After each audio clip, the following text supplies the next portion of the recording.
We just heard the buzz about AI Impact Summit. The best of the voices in AI, the top talent, they were all on one stage. And there was one myth. Has coding been solved? Are people going out of jobs? You need to understand, don't hide away behind, oh, it's going to take away my job, so I'm just going to do something else. No, AI is here to help you. It's not replacing you, it is augmenting. Tonight, go to ChatGPT or Claude. Stop being polite to it. Stop asking, nice questions and accepting the first answer it gives. Start arguing with it. It's just take like 5 minutes or even less to build a voice AI agent because we have a no-code portal. You don't really have to code if you don't want to code. There is an AI bubble going on. Is that true or false? What does Sonam think? Living in San Francisco Bay Area for 5 years, I think we are in an AI bubble. Hello and welcome to another fantastic episode of Pitch Cafe podcast. This is a place where I'm super excited to bring the cream of technology talent in Silicon Valley.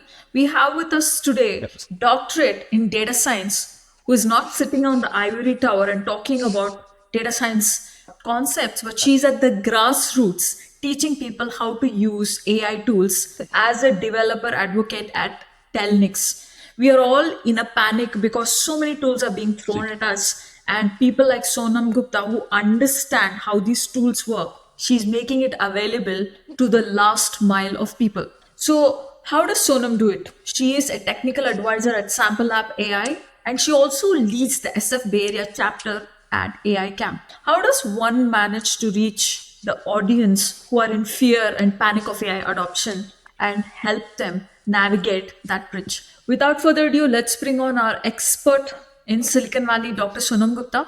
Sonam, welcome to Pitch Cafe podcast. Thank you, Vidya. Very, very happy to be here and very honored that you invited me. And I am absolutely looking forward to our discussion today. Wonderful. So I have a lot of questions. We just heard the buzz about AI Impact Summit. The best of the voices in AI, the top talent, they were all on one stage. And there was one myth. Has coding been solved? Are people going out of jobs? And is coding in security going to put security companies out of work? So many myths, so many concepts to be busted. So tell me, let's start with you first, and then we can go over all this. Here you are a PhD in data science. What made you move to the developer advocate bandwagon? Why do you think this is the place to be? That's a great question. And I get asked that quite a lot because usually, generally we see that PhDs go into the research area, or research scientist and researcher roles. I decided to make a different pivot because I like to be in the weeds of where the action's happening, and whatever I learn, I like to share it with people. That's the best way I learn. So given my PhD background, my research background, I wanted to use all those, the skills that I basically developed during my PhD. I wanted to use it where I can talk to other people and share what I learn from what they have been building. And this role basically gave me that option or that platform where I'm involved in the developer communities in the Bay Area, and not just Bay Area, like overall globally online as well. I can write and I can share what I built through my written content, or just in general, like talking to different, be it customers, be it, the developers and engineers, learning their pain points and seeing which developer tools make sense for them and how they can be used. So that's why I made that pivot. And I also felt like it was my calling because it fits very naturally for me, my personality, and what I want to do in my career. Wonderful. So Sonam, here we are sitting at the seat of technology in Silicon Valley. This is where AI tools have been created. The transformer paper was written, OpenAI was born, and there is the entire generation of people who are, middle-aged, who are in fear of AI and technology. How are you busting those myths? What is one myth which you would readily like to bust? The fear of AI which you want to dispel after you've been a developer advocate, you're seeing it in the front lines. The myth or the fear. People are worried that AI is going to take their jobs. I understand where that fear is coming from. I have gone through that transition, but the way you can bust open that fear or the myth is by understanding what AI is about and that AI literacy, this is something I keep talking. I have spoken to different industry leaders and they mention about AI literacy. You need to understand, don't hide away behind it's going to take away my job, so I'm just going to do something else. No, AI is here to help you. It's not replacing you, it is augmenting. So it's like, learn about it, try to use it, and see what all can be done. Because guess what? With AI, you can actually increase your productivity 10 times than it is right now. So the more you read about it, the more you make yourself literate about AI and the tools and the opportunities that it brings, that fear is going to go away. And, you get to be more creative with it. So, Yeah. yeah. So there's one thing which I would want to request you. Can you give us an example? Let's say here there are a couple of professionals who've spent their entire decade using traditional tools, and they are like sitting there worrying, oh, am I going to lose my job? Can you give an example of a tool which you feel is so easy and they've not thought about? I mean, so there is no like special tool that I use, but I use ChatGPT and I use Claude Code. Okay. ChatGPT, the way I use it, so I write a lot of content. I share, LinkedIn posts or blogs, articles, and things like that. The way I use ChatGPT is to share, like, brainstorm ideas. I brainstorm ideas with it. If sometimes, I'm stuck on some point, like there is a technical topic in mind, but I feel like I may not have covered all the edge cases or all the points. I give it my ideas to ChatGPT and I ask, brainstorm with me and tell me what I have missed. It brings me like all sorts of cool, points, or sometimes like there have been ideas that I didn't even think about. Yeah. So and sometimes I even like ask it to refine my grammar. English is not my first language. So sometimes grammar is missed. So ChatGPT helps me refine. Great use of that tool. And that way I can produce a very good article. Yeah. Then Claude Code, that I use for the coding part of my job. I've done bit of coding, I did Yeah. basic C++, I did MATLAB, some Perl script. My career is in communication, so I've stepped out, but I can learn a piece of code when I see it. What can somebody like me learn? I think so. Here's the thing. Like I feel who is it some like if you feel like intimidated by like some technicalities or the technical details, and you just want to start building something from tonight instead of just being like a consumer kind of thing, I would say break something on purpose tonight, not tomorrow. Tonight, go to ChatGPT or Claude or whatever free AI tool you already have on your phone. Stop being polite to it. Stop asking, nice questions and accepting the first answer it gives. Start arguing with it. So say like, okay, that's wrong. Try again. Say things like, explain that like I'm five, or now Yeah. explain it like I'm an engineer, or what are Yeah. you leaving out? Push Yeah. it, corner it, see where it falls apart. Like that's it. That's the step. Because here's what just happened.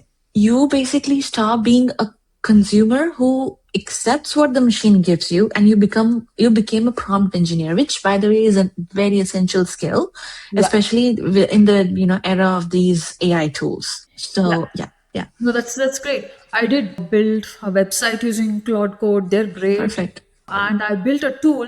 It's just I did not work on the edge cases. It would do one use case and then I Hmm. just I didn't push too much.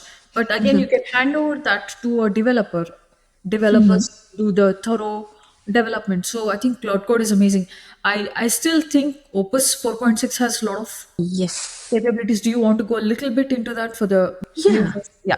So Opus 4.6, yeah, we recently, like, the day it came out, like we started using it on Claude Code. I use it at work, and I can see like the performance. For some cases, it's like Opus 4.6 is the way to go, especially for the voice agents and also like the things that we are building in the company. But sometimes, there is a Sonnet. There's a new Sonnet model as well. I haven't used it. I have been working with Opus 4.6. The quality, the performance, you can see it's different, and it's significantly different from the previous models or like the whole other, whether it's OpenAI or other models like that. Yeah. So I think it's a great insight. It's also a great segue for me to ask you, what do you do in Telnyx in the voice domain? You're a huge advocate of voice as a medium of communication. Tell us where the text fails, the Mhm. typing fails, and where voice sticks. So what is your take?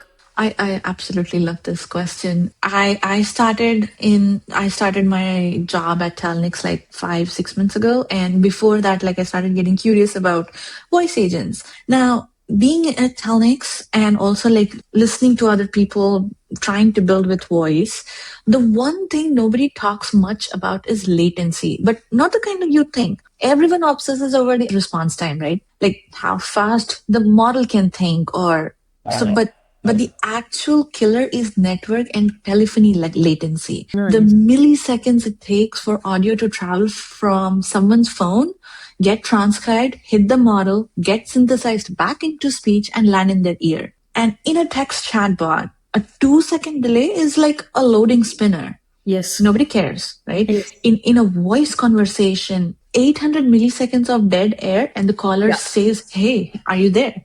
And now you have lost trust. In use cases or in verticals like healthcare, that person is a patient calling about a prescription refill or a post-op question. They're Yeah. already anxious. And that silence is like that difference between this is helpful and get me a human. And Wow. this is exactly why like I'm bullish on what Telnyx is doing. So Telnyx owns the network end to end, like the actual fiber and the infrastructure the calls run on. And they are running AI on top of it. So you're not really stitching like together 5 different vendors where your audio hops from a carrier to a transcription API and so on. Because every hop adds latency and every integration point is a place things break. So this is where like Telnyx collapses that, and the stack, the voice, the AI, telephony, it's all running on the same backbone. So like this is why I feel like getting that right requires really tight, what do you call, the coordination Yeah. between the audio pipeline and the AI layer, which again is way easier when it's not spread across like multiple vendors. Yeah. I can go on and on about this, but yeah, No, I'll no, stop. no. We had a latency issue. We were trying to build something last year with voice. We had a latency issue. We could not fix it in a demo. And I totally get it. It's like you stole a piece of my mouth. You just stole the words from my mouth. I mean, like, it is a challenge. And I had a very junior developer. But yeah, maybe we can talk about this later. It's definitely a hot application which is going to enter the enterprise, and I think it'll go in driverless cars. It'll go in our, I don't know, cooking devices, and you name it. So a common fear of the AI black box is, are we too late to learn? How do you fix that? When you're talking about voice agents, this is a whole new interface you're building, a whole new learning methodology for people who have not interacted with voice interfaces. So what is doing about that? What is your take as a developer advocate? So my take, or what I do as a developer advocate at Telnyx, is that me helping people understand how voice is going to help in their business use case or any issues or problems that a project they're working on. So I make them aware that voice AI agent, it requires lots of different things, like how I was mentioning about the telephony stack and then the entire AI stack. AI stack in a voice agent is not just the LLM, it is speech to text, text to speech, transcription, and all those things, and how they tie up together, and how the telephony comes into picture. Like you need that infrastructure is still, I would say, a challenge that many people face or many companies, organizations face. And that's where Telnyx owning that infrastructure, having that telecom background and services, it helps the scene. And that's why it makes my job easier to sell the idea of why a voice agent makes sense. So tell me, if I were to buy a product from Telnyx, what does it look like? So what does installation look like? What does life after adoption look like? Basically, once you sign up, it's just take like 5 minutes or even less to build a voice AI agent, because we have a no code portal. You don't really have to code if you don't want to code. We I can also have API. I can talk Exactly. to it. I can talk to it. Yes. You can play around the different voice models that we have. You can play around different configurations. Like you can customize your agent. You can buy the number, just assign that number to your agent. You call the number and you can just play with it. And yeah, the different voice configuration is the best part, because you control how your agent is going to sound. What's that gap between the first hello or the greeting, you can do all those changes. And it's just like right there. And you have multiple choices between LLMs, you have multiple choices between other models. So can I train your agent to do my sales calls? Yeah, absolutely. People like we have certain use cases where people are building AI agents or sales agent, basically using the platform, the agent platform. Wow, this is great. I think maybe I should do a call with you and just take a look at the demo. If you have any Absolutely. demos or snapshots or use cases, please do share with us. Absolutely. Will do. Wonderful. So, there's Sonam, the technology geek, but there's also the Sonam who is empowering people with her communities to adopt AI. So, tell me, what is your take on gender diversity? How are you trying to bridge that gap? And you've done a lot of research on this, topic. Tell us, what is your take on diversity as a strategy? Diversity as a strategy, and you mentioned the gender ratio. My PhD thesis involved a lot about, using natural language processing to identify gender bias, especially in social media data. And believe me, there's a lot of gender bias around us. But talking about diversity as a strategy, so I'll skip like the very basic answer and give you something concrete because I think that's where this conversation generally falls apart. So diverse teams catch different bugs. That's it. That's the thesis in my opinion. But let me make it more tangible. So every AI system has to make thousands of small design decisions. What's the valid input? What's an edge case? What does normal look like in training data? And those decisions are shaped by the lived experience of whoever's in the room. And a homogeneous team has blind spot that they literally cannot see because those blind spots are their shared assumptions. Yes. So classic example that comes to mind, and it's something still in my head, is that early computer vision systems that couldn't detect darker skin tones. That wasn't a malicious choice. It was an absence. Nobody on the team looked at the training data and said, hey, this doesn't represent me. The failure mode was kind of invisible to the people who were building it. Yeah. Or think about something as simple as name parsing. If Yeah. everyone on your team has a first name, last name structure, your system breaks on names that don't follow that pattern. So that's basically, these are like some conventions coming from different cultures, different diversity basically. Yeah. So that's a production incident waiting to happen for a huge chunk of user base. So the deeper thing though, and this is what I care about the most, is what problems get prioritized. Who is in the room determines what feels urgent. And I think I have, in the previous job, I have seen it firsthand. Someone raises a use case or a failure mode that would have never occurred to the rest of the team. And it just completely reshapes the product roadmap. Not because they're smarter, but because they have lived something different. So, and that's what I try to do with, you mentioned the podcast, basically widen the aperture. Make sure that the people shaping these systems hear from voices they wouldn't normally encounter because the tools are incredible now. We all know that. The infrastructure is there, but the bottleneck isn't exactly the compute or frameworks. It's what I think is that it's imagination, and imagination is directly correlated for who's in the room. So, yeah. No, this is enchanting. I'm just blown away. It's different when people talk fluff about they're talking about whistleblowing, or they're talking about how one person was wronged, but you're coming at it from a very research backed, fact based. There is no emotion here. This is the truth, and we've showcased it in a publication in a systematic study. So I think this is mind blowing. So with that, let's talk about some myths you could bust. There is an AI bubble going on. Is that true or false? What does Sonam think? Living in San Francisco Bay Area for 5 years, I think we are in an AI bubble. I really think we are in an AI bubble. Are we in a San Francisco Silicon Valley bubble, or I are we think in an AI bubble in general? I feel we are in an AI bubble generally. I mean, the amount of the exposure to different AI techniques is in this, part of the state or the country or the world. I feel like it's not that widespread elsewhere. How do you say that? Like, what does your experience speak to this? Yeah. I'll give you the most recent example. So last year, sometime in October, I went to a conference to give a talk in Ohio.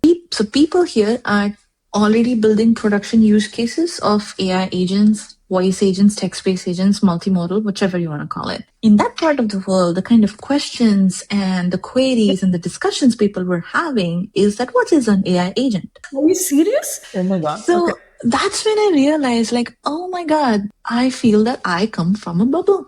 Because here it's like even a non tech person would most likely know what an AI agent is or be familiar with these terms. But there, like, it was not just like Ohio, there were people from other parts of the country, other parts of the world as well, who are flying in to give talks, who are somewhat aware of what's going on in the field of AI, but then that difference, that gap of the adoption, it's very noticeable. So tell me, if you were to go to Dubai, would you feel the same? Or if you would go to Bangalore, or if you would go to Shanghai, you would still be in the bubble in that place. They're also catching up. Yeah, they are pretty fast in catching up, and I'm sure Bangalore and New Delhi, especially with the way AI is being adopted in India, I would feel that yes, they are not behind.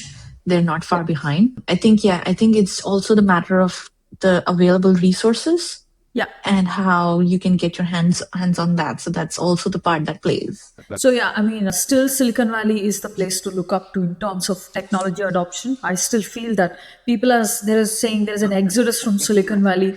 People are moving out because of the taxes, but this is still the place where people look up to and come here to explore technology just For because the sure. access to capital and adoption. People like yourself, you have a PhD and you've come here and you're sharing your wisdom with the frontliners. So this is great.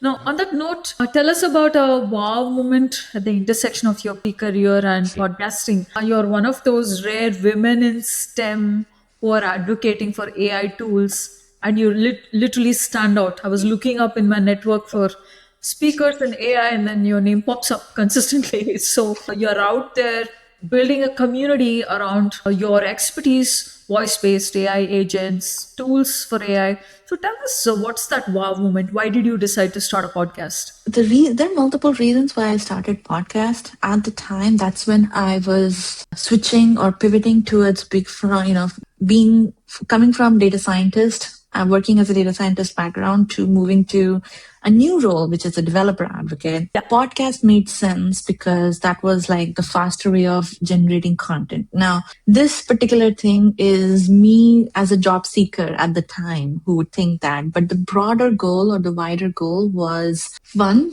I wanted to learn from different people in AI. I've had people, founders, director level people. I've had data scientists, engineers, product, marketing, all those people. And I even had guests who were freshmen in college building really cool projects. And that's something like the kind of people that I have met through my podcast is something I just cannot believe. And it's like you learn such a great deal from these people Yeah. and the way they think. And that's where, like, going back to your previous question about diversity as a strategy, that Yeah. also played an important role because I wanted to have like a diverse set of people on my podcast. And the other thing that I wanted to contribute from my end is to balance the male and female ratio in Yeah. STEM. Yeah. No, So that's, yeah. I totally agree. Especially the way you describe the diversity perspective. It's very structured way. There is no bias, there's no emotion. It's just in plain sight facts laid out.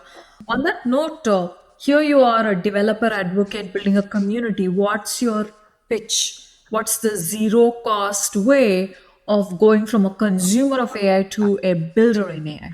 What is Sonam Gupta's framework? I think, yeah, I covered a little bit on this earlier, but I'll reiterate to connect the dots is that going from consumer to builder, I would say just start from basics. Just go use whichever tool you have, be it Claude, be it ChatGPT or whatever. Use it, ask it something and ask difficult questions. Try to break something on purpose so that you know what the AI is capable and you understand also like what is possible, what is not possible. You learn while you are asking it to break something for you. And it's like for me, building isn't just writing code. Building is having an opinion about what that output should look like and how you have to iterate over it until you get there. So I feel like the intimidation that comes from people thinking that, hey, the entry point is that GitHub repo or a Python tutorial. In this day and age, it's not. The entry point is actually curiosity plus stubbornness. This is And I promise you, everyone listening to your podcast has both of those. And then the second step I feel is that build something useless or very simple, like tell the AI, hey, help me make a quiz about my dog, or make me a bedtime story generator for my kid, or that weird calculator, or something simple. It doesn't matter what it is. Why I say that is because what matters is that you just went from asking questions to making a thing. And that distance between building a silly thing and a real product is way shorter than you think. That's why, like, I feel this is what I would say that zero cost step from being a consumer to becoming a builder. This is amazing. So your prompt is a new PRD, a product requirement document. Just don't use that word. Just tell them, build something fun, and then Yeah. here you have your PRD. So great. So this has been a very exciting, enlightening conversation. It's been short, but I wish to have you back again. Teach us more exciting things about voice agents in our next conversation. Thank you, Sonam, for joining us on Pitch Cafe, and wish you all the best with your community building efforts, diversity efforts, and your projects at Telnyx. Thank you, Vidya. Loved all the questions and very happy to be here. So, yeah, thank you so much for inviting me.